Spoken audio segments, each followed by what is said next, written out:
Hi, I am Dina Cartagena Magnaye. I served as the economic specialist of the project.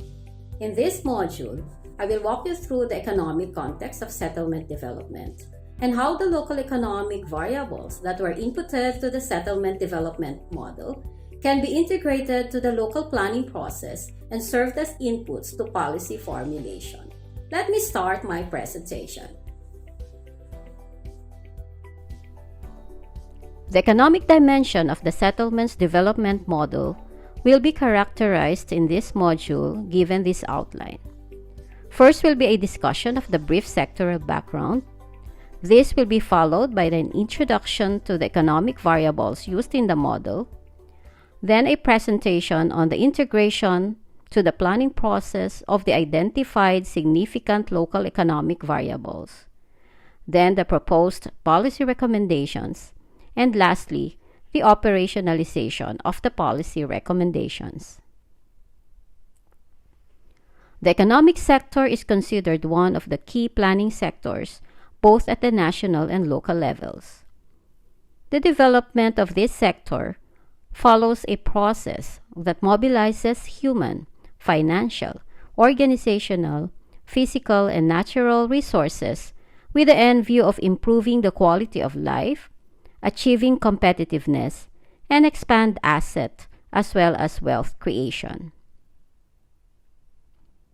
The economic growth indicators at the national level encompass gross domestic product and its growth rate, exchange rate, inflation rate, trade balance for the level of exports and imports, labor force participation rate, unemployment rate, and underemployment rate. At the local level, we have to look at the local economy, which consists of all the activities in the production, distribution, and consumption of goods and services, utilizing wealth and economic resources. And these resources are also called as the factors of production. The factors of production include land, being the platform for development. Labor represents both skilled and unskilled employment. Capital drives investment and operationalizes the proposed development.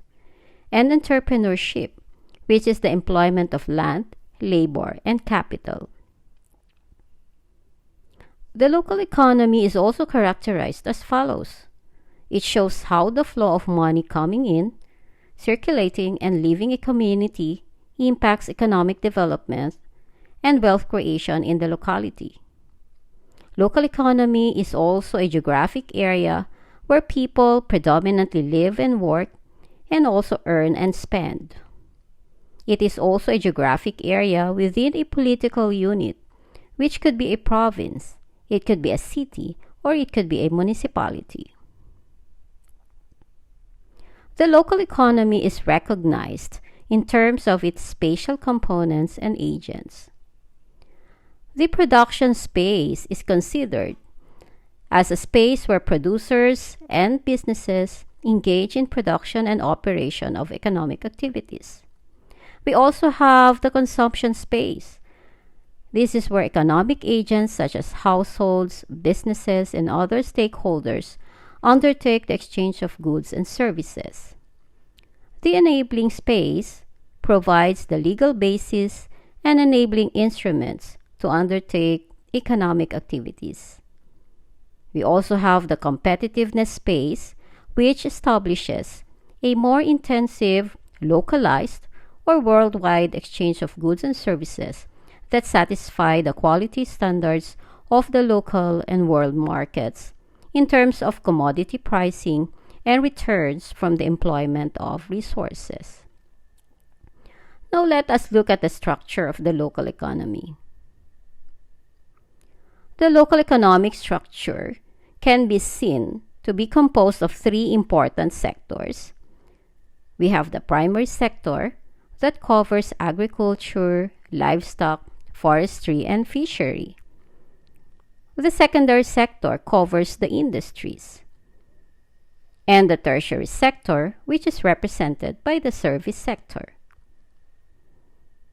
The primary sector involves the production and processing of raw materials into primary goods in the form of food products, in the form of metals, paper, among others. The economic activities in this sector are crop and fish production, poultry and animal raising, and forestry activities. The secondary sector, or also known as the industry sector, involves the manufacture of finished goods and processing of raw materials by the industries for the primary sector. It covers activities such as printing and publication, generation of power, development of waterworks system, and construction. The tertiary sector includes activities that facilitate the delivery of services to include wholesale and retail trade, transportation, storage and communication, finance, insurance, real estate and business services, community, social and personal services, warehousing and storage services, restaurants and hotels, and lastly, tourism.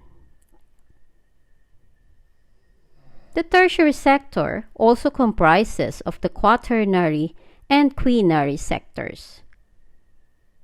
The quaternary sector consists of intellectual activities to include but not limited to government, culture, libraries, scientific research, education, and information technology. Comparatively, the quinary sector includes the highest levels of decision making in a society or economy, to include but not limited to the top executive or official in such fields such as government, science, universities, nonprofit, healthcare, culture, and the media. But a sector which is being neglected and plays an important role in the local economy is the informal sector. This sector includes the diversified set of economic activities, enterprises, jobs, and workers that are not regulated or protected by the state, self-employment in small unregistered enterprises, and expanded to include wage employment in unprotected jobs. Now, let me share with you the economic context of settlements model, highlighting the framework that we adopted to analyze the local economic dimension of settlements development. The formation and growth of settlements are influenced by dynamic interplay of forces that put pressure on the use of land as a scarce public resource. In fact, we recognize that these forces are multidimensional in nature and exist in one of the vital development spaces, the economic space. The economic space is where the drivers of local economic development and the triggers of resource utilization and management play significant roles. At the local level, the factors that could potentially induce local economic development include, among others, the share of a locality from national wealth, income sources, expenditures on service provision, growth per capita, and economic activities governing enterprise development. In parallel, labor or employment generation, labor force participation, labor productivity, and structural change in employment are among the triggers of efficient resource utilization and management. The overall premise being considered is that the growth of settlements in the identified new growth areas is highly correlated with the economic potentials of a given milieu.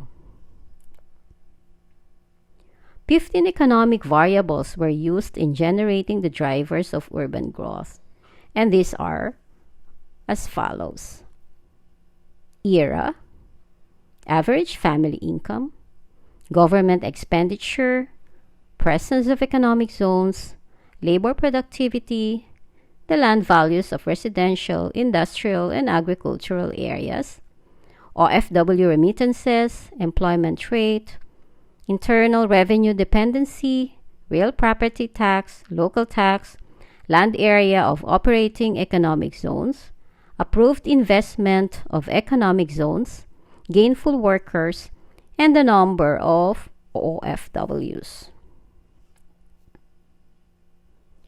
From the 15 economic variables infused to the model, 4 emerged as the significant predictors of urban growth, together with the other 5 predictors from the environment, transport, and infrastructure sectors.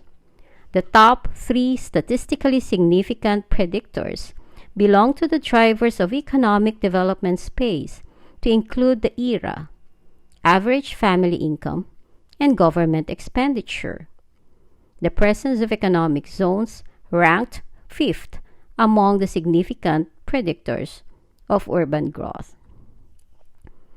ERA, as the first-ranked variable, represents the fiscal transfers from the central government to the local government that enables the latter to finance the devolved functions and services, to include the delivery of basic services to intended beneficiaries and implementation of sectoral policies, programs, and projects.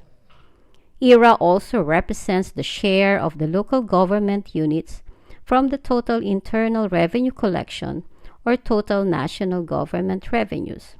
It is also recognized as the primary source of funds in most of the provinces. The second-ranked variable is the average family income. It is the primary income and receipts from other sources received by all family members during a reference period, as participants in any economic activity or as recipients of transfers, pensions, grants, interests, food and non-food items received as gifts by the family. The third-ranked variable is government expenditure, or the local government spending on the socioeconomic sectors. The local government expenditure has a positive and significant effect on economic growth, and it is an effective instrument for increasing the economic growth. The fifth-ranked variable is the presence of economic zones. It is a representation of the mandate of the government to accelerate industrial, economic, and social development in the country, generate employment, and improve the quality of living condition. The special economic zones, or also known as ecozones, are established in strategic locations in the country to draw the interest of foreign investors. The integration of the 4 economic predictors of urban growth that are found significant in the model becomes imperative, specifically in establishing the spatial strategies in the comprehensive land use plan to be reflected in the development zones of the zoning ordinance. Further, the economic predictors have to be mainstreamed in the formulation of the economic development framework of the Comprehensive Development Plan. The Economic Development Plan has to establish how the internal revenue allotment, or the ERA, can be utilized to propel labor and employment in the 3 sectors, the primary, the secondary, and the tertiary sectors, to increase the average family income. The local government spending, or the government expenditures, should be rationally allocated to the socio-economic sector to generate a positive and significant effect on local economic growth. Planning to locate economic zones is envisioned to accelerate industrial, economic, and social development in the country, generate employment, and improve the quality of living condition. All of this should form part of the identification of policies, programs, projects, and activities, and be covered in the Local Development Investment Program to carry out the CDP, or the so-called Comprehensive Development Plan.